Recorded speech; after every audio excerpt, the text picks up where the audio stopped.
We call this our ancestral highway because that's how our ancestors traveled long before the coming of the white man.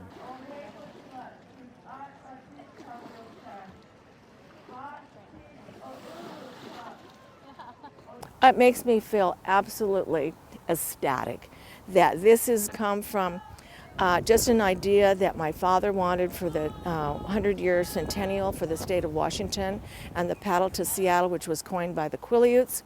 And then from there, it turned into the tribal journeys and canoe journeys. I was actually part of the first one, 1989.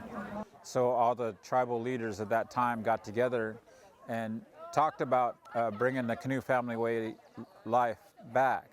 And we use this as a catalyst to start that.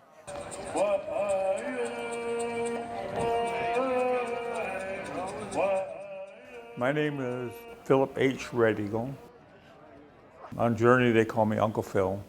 We wanted to use the canoe as a training device for culture, return to culture. Marilyn Bard, her father was Emmett Oliver, and she had been working for a number of years to make sure his legacy was moving and working. My father, because he was the coordinator for the paddle to Seattle, he wanted to see 100 canoes land on the beach one time in his life. This year, the paddle to Muckleshoot, already there are over 120 canoes. I remember us being students, we were like, hey, we know Canoe Journey is going on. It would be so awesome if we could get together with a group and go do that. The native students had been gifted a canoe called the Willapa Spirit. We wanted to get the paddles made for the canoe. So I started teaching the making of these paddles.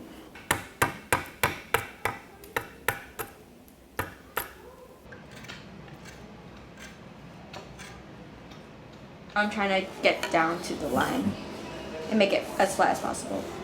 I've been carving for a little over a year on this single paddle actually. And really the process is twofold. You're making it as it's making you into a carver.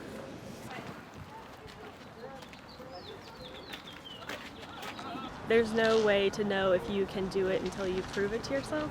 I'm from the coastal tribe, so we have a canoe culture. I grew up with them around me, but not a lot of people going out in them regularly.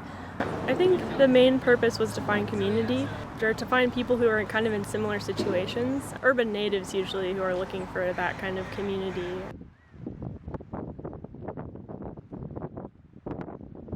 So we're gonna wake up around 3 in the morning. All of my early pullers is in my first group pulling in the morning. They're gonna start getting all of their personal stuff ready so the land crew can throw it in their cars. We're breaking down the tents, making sure people get fed. It can feel how we feel. So if we're feeling uncomfortable or we're upset or something on the water, the canoe is gonna start reflecting that kind of energy.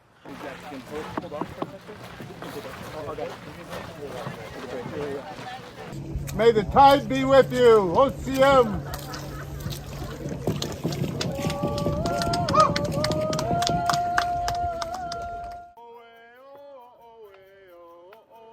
It's both physically and mentally and emotionally a very challenging journey. It's supposed to be.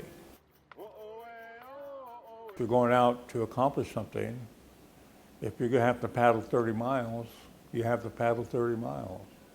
And that's not easy.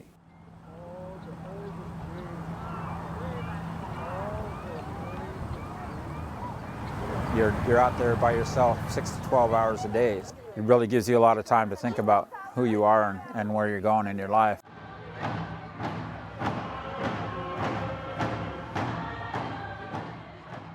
Canoe Journey is like a combination of so many different cultural things brought together. It's the singing, it's the gifts that you bring to other tribes. And you have to do so many different cultural practices just to go on journey. Learn about the tides and understand our earth in a way that's different than your other daily life. This is basically a contract. We have the 10 rules of the canoe. An example would be no abuse of self or others. So that basically means no drugs, no alcohol, and no nastiness. The great thing about Journey is that a lot of the politics, a lot of those relationships are really brought together, even if there's problems within each other, even if you're beefing with your cousin or your neighbor or whatnot, you really put that aside for Journey. It's one of the largest journeys in history, and so part of it is just waiting your turn to be invited to land ashore. One of the things is you got to always have your paddles up as you're landing to show that you're coming in peacefully. A total of 1,500 miles, and this is our first ever tribal journey, and it will not be our last. Our spirits are truly soaring today being among you all. You are now our family, and we treasure you very close to our hearts. We're very hungry, we're very tired, and we humbly ask permission to come ashore. Welcome, welcome. Does my heart good to welcome you to our lands, welcome you to our waters, and welcome you to our shores. We know that our ancestors are here to greet you, and we know that your ancestors have traveled with you. Please, come ashore, you have permission. We rely on everybody to come together to host, from people who just cook fish and shellfish to prepare medicines to give away, or many different giveaway items. And we expect 8,000 people or so, I'm not too sure, and over 100 canoes.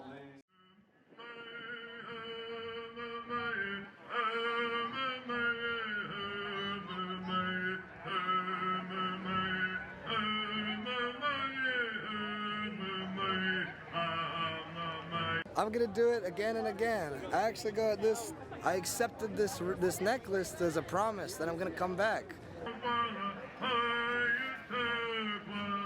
It makes me feel so just proud and just hopeful. Culture never went away, it just that it like took a pause. I feel like I understand myself better, I understand my ancestors better.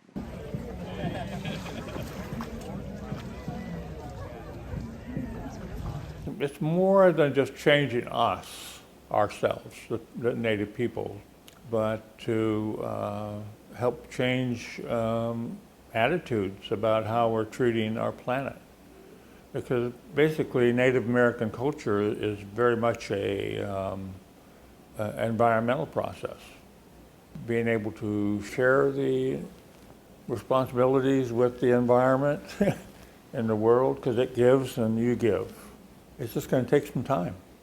It took a lot of time for the culture to be taken away, and it'll be at least take that much time to put it back.